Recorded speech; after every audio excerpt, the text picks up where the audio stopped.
ایک یہ طویل کویسچن ہے لیکن میں شارٹ کر کے بتا رہا ہوں کہ اور یہ بہت ضروری ہے کویسچن تاکہ یہ بات سمجھیں. یہ ایک کویسچن ایک بہن نے پوچھا. وہ کہتی ہیں کہ میں ایک زوجہ ہوں اور میرے شوہر مجھے یہ کہتے ہیں کہ جب تک شوہر بیوی سے خوش نہ ہو عورت جنت میں نہیں جا سکتی. اچھا اب وہ کرتے یہ ہیں میرے شوہر کہ وہ کبھی مجھ سے خوش ہی نہیں رہتے کیونکہ وہ نہیں چاہتے کہ میں جنت میں چلی جاؤں. تو لہٰذا اس میں انہوں نے جو کہانی لکھی ہے پوری وہ یہ کہ ہر کام میں میرے نقص نکالتے ہیں, مجھے بات بات پہ جھوٹا ثابت کرتے ہیں. اگر میں نماز پڑھنے بھی لگوں تو کہتے ہیں پہلے میں نماز پڑھوں گا پھر تم نماز پڑھو گی, اور وہ کہتے ہیں کہ اگر میں خوش ہو گیا تو تم جنت میں چلی جاؤ گی. تو وہ کہتی ہیں کہ کیا اب میری جنت میں نجات اور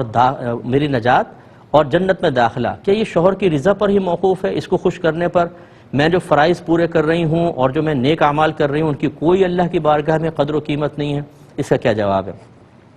دیکھیں ایک تو میٹھا میٹھا شکوہ میں عرض کر دوں کہ ہمیں دین کی ABC نہیں آتی, لیکن جہاں اپنے مطلب کے مسائل نکل رہے ہوں وہاں پر ہم پورے دین کے اندر غرق ہونے کی کوشش کرتے ہیں اور اس میں بھی اکثر ٹھوکر کھاتے ہیں. ویسے دین کبھی یاد نہیں آئے گا, لیکن اگر میری وراثت کوئی دوبارہ ہوگا تو مجھے دین یاد آئے گا.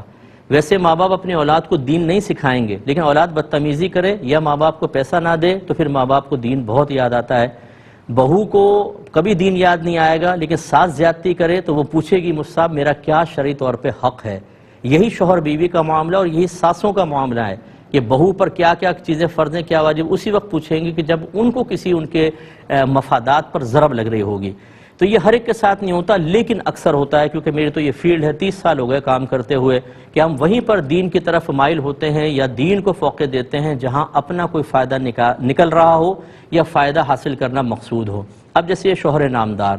یہ اس بات کا مفہوم کہ شوہر خوش ہوگا تو عورت جنت میں جائے گی ورنہ نہیں, اس کا مطلب کیا ہے؟ اس کا مطلب یہ ہے کہ آپ بیوی کو ہمیشہ اس سے ناراض رہیں, اس کی ہر چیز میں عیب نکالیں یہ ثابت کرنے کے لیے کہ میں خوشی نہیں ہوں, جب خوش نہیں ہوں تو تم جنت میں جا سکتی لہٰذا مزید میری خدمت کرو. یہ ایموشنلی بلیک میلنگ سخت گناہ ہے. خوش کرنے کا بس مفہوم یہ ہے کہ عورت شوہر کی نافرمانی نہ کرے, یعنی اگر وہ جسمانی تعلق کے لیے بلائے تو بالکل منع نہ کرے, اور باقی یہ کہ کسی بھی طریقے سے اس کو ہرٹ نہ کرے, بدتمیزی کرنا, لہجہ سخت رکھنا یا اونچی آواز میں بات کرنا یا شوہر کو مارنا پیٹنا یا کوئی احسان کیا تو احسان جتانا, بس یہ چیزیں ہیں. یعنی شوہر کو کسی طریقے سے اپنے عمل سے برے عمل سے ناراض نہ کرے.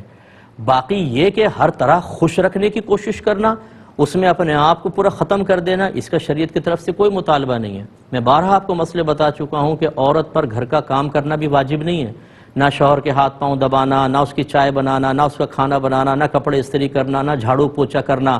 ہاں اگر عورت کرے تو بہت اچھی بات ہے. بی بی فاطمہ رضی اللہ تعالی عنہا یہ سب کام اپنے ہاتھ سے کرتی رہی ہیں, لیکن شریعت نے واجب قرار نہیں دیے.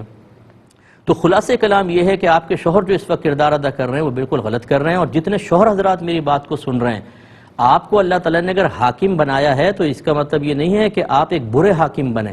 اور بیوی کو ایک نوکر سمجھیں یا اس کو پاؤں کی جوتی سمجھیں یا اس کو مطلب یہ کہ ایموشنلی بلیک میل کر کے, اور اپنے مطلب کہ اس میں تو آپ کو یہ حدیث یاد آ گئی یا یہ روایت یا سنا ہوا قول یاد آ گیا کہ شوہر خوش نہ ہو تم جنت میں نہیں جاؤ گی, اور یہ نہیں آپ نے سیکھا کہ اللہ تعالیٰ خوش نہ ہو تو آپ کیسے جنت میں چلے جائیں گے, یا آپ جو کر رہے ہیں وہ اللہ کی ناراضگی اس کے رسول کی ناراضگی والے کام ہیں یا نہیں ہیں. تو خلاصہ کلام یہ ہے کہ عورت کو چاہیے کہ شوہر کی کوئی نافرمانی نہ کرے, جو شریعت کے دائرے میں رہ کے حکم ہے ٹھیک ہے مان لیں, اور کوئی بدتمیزی نہیں ہونی چاہیے, شوہر کو کسی طرح اس کی دل آزاری نہیں ہونی چاہیے. باقی یہ کہ آپ کام کرنا چاہیں تو بہت اچھی بات ہے, اور بالکل بلیک میل ہونے کی ضرورت نہیں, نہ شوہر کو کرنا چاہیے. بیوی اچھا ہے خدمت کرے بہت اچھی بات ہے, ہمارے گھر والے پورا کام کرتے ہیں, سب کا اکثر گھروں میں ایسا ہی ہوتا ہے, لیکن کوئی ہمارے ہاں زبردستی نہیں ہوتی ہے, کام کیا تو ہم احسان مانیں گے, یہ چیز ہونی چاہیے. آپ کے شوہر جو ابھی کر رہے ہیں یا اس قسم کا کوئی بھی شوہر میری بات سن رہا ہے, غصہ تو بہت آئے گا کہ یہ کیا, اگر بیوی بھی سن رہی ہوگی نا ساتھ میں تو اور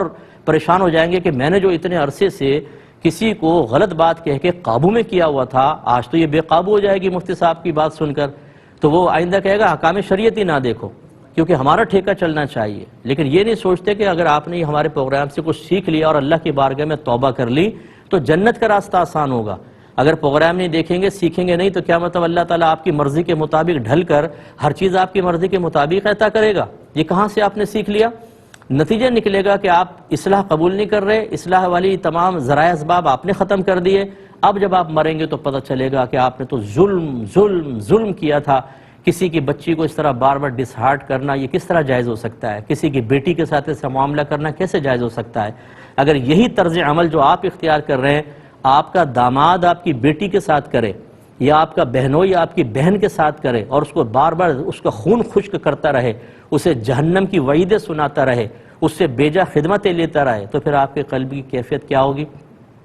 تو بس جیسے اپنی بیٹی اور اپنی بہن کے لیے آپ کے جذبات ہیں، ایسے ہی اپنی زوجہ جو کسی کی بیٹی کسی کی بہن ہے اس کے لیے بھی ہونے چاہیے۔ تو میرا مشورہ یہ ہوگا کہ دین سیکھیں خدا را، کہ میرے کتنے فرائض ہیں اور مجھ پر کتنے فرائض ہیں، اور اسی طرح بیوی کو بھی سیکھنے چاہیے تاکہ کوئی بھی غلطی نہ کرے۔ لیکن بہرحال یہاں پہ شوہر جو ہے بہت ہی غیر مناسب رویہ اختیار کر رہے ہیں، اور جیسے میں نے آپ کو عرض کیا کہ اگر بیوی فرما بردار ہے تو اس کے نیک عمل اور اپنے فرائض کی تکمیل انشاءاللہ اس کے نجات کے لیے کافی ہیں۔